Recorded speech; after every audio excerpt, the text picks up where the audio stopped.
ভাই বহিনটাকে যদি আপনি দেখেন ভাই আপনার হৃদয়টা ফেটে যাবে ভাই।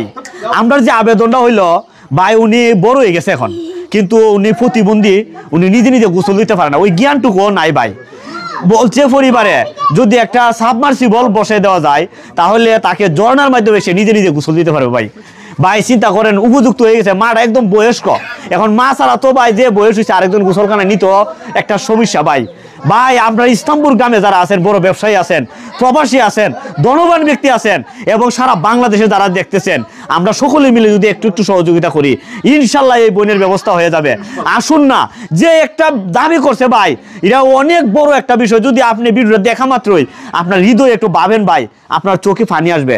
আপনি তার চেহারার যে এক্সপ্রেশনটা দেখতেছেন ভাই, একটা মেয়ে কতটা অসহায় অবস্থায় আছে ভাই, এই বয়সে তো একজন মানুষ তার গোসলের যে ব্যাপারটা বলছে ভাই, এর চেয়ে আর হৃদয় মানে নরম হওয়ার কোনো কথা তো আর নাই।